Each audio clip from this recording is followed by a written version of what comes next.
ನಮ್ಮ ಜೀವನದಲ್ಲಿ ನಡೆಯುವ ಎಲ್ಲದಕ್ಕೂ ನಾವೇ ಜವಾಬ್ದಾರರು. ನಾವು ಇದನ್ನು ಬೇಗ ಒಪ್ಪಿಕೊಂಡಷ್ಟು ನಮ್ಮ ಜೀವನವು ಉತ್ತಮಗೊಳ್ಳುತ್ತದೆ. ಹೋರಾಟವಿಲ್ಲದೆ ಎಲ್ಲವನ್ನೂ ಸಾಧಿಸುವವರಲ್ಲಿ ಮಾತ್ರ ಅಹಂ ಕಂಡುಬರುತ್ತದೆ.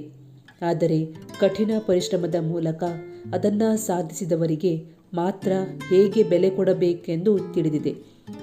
ಈ ಕಣ್ಣೀರು ಕೂಡ ಒಂದು ಸಮಸ್ಯೆ. ಸಂತೋಷ ಮತ್ತು ದುಃಖ ಎರಡರ ಸಂಕೇತ. ಅರ್ಥ ಮಾಡಿಕೊಳ್ಳುವವರಿಗೆ ಅವು ಅಮೂಲ್ಯವಾದವು ಮತ್ತು ಅರ್ಥ ಮಾಡಿಕೊಳ್ಳದವರಿಗೆ ನೀರು ಮಾತ್ರ. ಜೀವನವು ದೊಡ್ಡ ವಿಷಯಗಳಿಂದ ಮಾಡಲ್ಪಟ್ಟಿಲ್ಲ, ಇದು ಬಹಳ ಸಣ್ಣ ವಿಷಯಗಳಿಂದ ಮಾಡಲ್ಪಟ್ಟಿದೆ. ಬೆಳಿಗ್ಗೆ ಒಂದು ಕಪ್ ಚಹಾದಂತೆ ಸಣ್ಣ ವಿಷಯಗಳನ್ನು ಆನಂದಿಸಿ. ಅದನ್ನು ಕುಡಿಯುವ ಕೊನೆಯ ಕಪ್ ಎಂಬಂತೆ ಪ್ರತಿ ಸಿಪ್ಪನ್ನು ಆನಂದಿಸಿ. ಜೀವನದ ಪ್ರತಿಕ್ಷಣವನ್ನು ಆನಂದಿಸಿ. ನಿಮ್ಮ ಕಂಪನಿ ನಿಮ್ಮನ್ನು ನಿರ್ಧರಿಸುತ್ತದೆ ಎಂಬುದಕ್ಕೆ ಸಿದ್ಧರಾಗಿರಿ. ನೀವು ಯಾವ ರೀತಿಯ ವ್ಯಕ್ತಿಯೊಂದಿಗೆ ಕುಳಿತುಕೊಳ್ಳುತ್ತೀರೋ ಆ ರೀತಿಯ ವ್ಯಕ್ತಿಯಾಗುತ್ತೀರಿ. ನೀವು ಯಾರೊಂದಿಗೆ ಇರಬೇಕೆಂದು ಬಯಸುತ್ತೀರೋ ಅವರ ಪಕ್ಕದಲ್ಲಿ ಕುಳಿತುಕೊಳ್ಳಿ.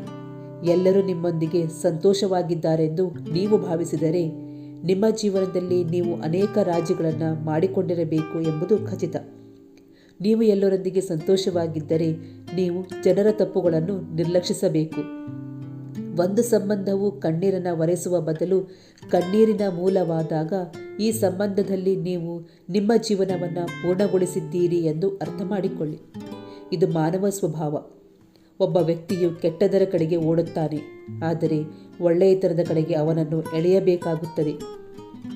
ನೀವು ಹೇಳುವ ಪ್ರತಿಯೊಂದು ವಿಶೇಷ ವಿಷಯವನ್ನು ಜನರು ನಂಬಬೇಕೆಂದು ನೀವು ಬಯಸಿದರೆ ಸಾಮಾನ್ಯ ವಿಷಯಗಳಲ್ಲಿಯೂ ಸಹ ನೀವು ನಿಜವಾದ ಶಕ್ತಿಯನ್ನು ನೋಡಬೇಕು. ಒಂದು ಸಣ್ಣ ಇರುವೆ ನಿಮ್ಮ ಪಾದಗಳನ್ನು ಕಚ್ಚಬಹುದು, ಆದರೆ ನೀವು ಅದರ ಪಾದಗಳನ್ನು ಕಚ್ಚಲು ಸಾಧ್ಯವಿಲ್ಲ. ಆದ್ದರಿಂದ ಜೀವನದಲ್ಲಿ ಯಾರನ್ನೂ ಕಡಿಮೆ ಎಂದು ಅಂದಾಜು ಮಾಡಬೇಡಿ. ನಿಮ್ಮ ಕಣ್ಣುಗಳು ಸಕಾರಾತ್ಮಕವಾಗಿದ್ದರೆ ನೀವು ಜಗತ್ತನ್ನು ಪ್ರೀತಿಸುತ್ತೀರಿ ಮತ್ತು ನಿಮ್ಮಲ್ಲಿ ಸಕಾರಾತ್ಮಕತೆಯೂ ಇದ್ದರೆ ಜಗತ್ತು ನಿಮ್ಮನ್ನು ಪ್ರೀತಿಸುತ್ತದೆ. ದುರ್ಬಲರು ಸೇಡಿ ತೀರಿಸಿಕೊಳ್ಳುತ್ತಾರೆ, ಬಲಶಾಲಿಗಳು ಕ್ಷಮಿಸುತ್ತಾರೆ ಮತ್ತು ಬುದ್ಧಿವಂತರು ನಿರ್ಲಕ್ಷಿಸುತ್ತಾರೆ. ನಿಮ್ಮ ಮಾತುಗಳನ್ನು ವ್ಯರ್ಥ ಮಾಡುವುದನ್ನು ತಪ್ಪಿಸಿ, ಏಕೆಂದರೆ ನೀವು ಇನ್ನೊಬ್ಬ ವ್ಯಕ್ತಿಯ ವ್ಯಕ್ತಿತ್ವವನ್ನು ವಿವರಿಸಲು ಸಾಧ್ಯವಿಲ್ಲ ಮತ್ತು ಇನ್ನೊಬ್ಬ ವ್ಯಕ್ತಿಯ ಸ್ವಭಾವ ನಿಮ್ಮ ಜವಾಬ್ದಾರಿಯಲ್ಲ. ನೀವು ಏನೇ ಆಗಿದ್ದರೂ ಅದೇ ಎಲ್ಲವೂ. ಅದಕ್ಕಾಗಿಯೇ ಇತರರನ್ನು ಬದಲಾಯಿಸುವ ಬದಲು ನಿಮ್ಮನ್ನು ಬದಲಾಯಿಸಿಕೊಳ್ಳಿ. ನಿಮ್ಮ ಮೇಲೆ ಕೇಂದ್ರೀಕರಿಸಿ, ನಿಮ್ಮನ್ನು ಸುಧಾರಿಸಿಕೊಳ್ಳಿ. ಈ ಜಗತ್ತು ಕೇವಲ ಕೆಲವು ದಿನಗಳವರೆಗೆ ಆಶ್ರಯವಾಗಿದೆ.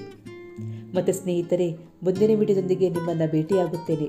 ಅಲ್ಲಿಯವರೆಗೆ ನಿಮ್ಮ ಬಗ್ಗೆ ಕಾಳಜಿ ವಹಿಸಿ ಮತ್ತು ಯಾವಾಗಲೂ ನಗುತ್ತಿರಿ. ಧನ್ಯವಾದಗಳು.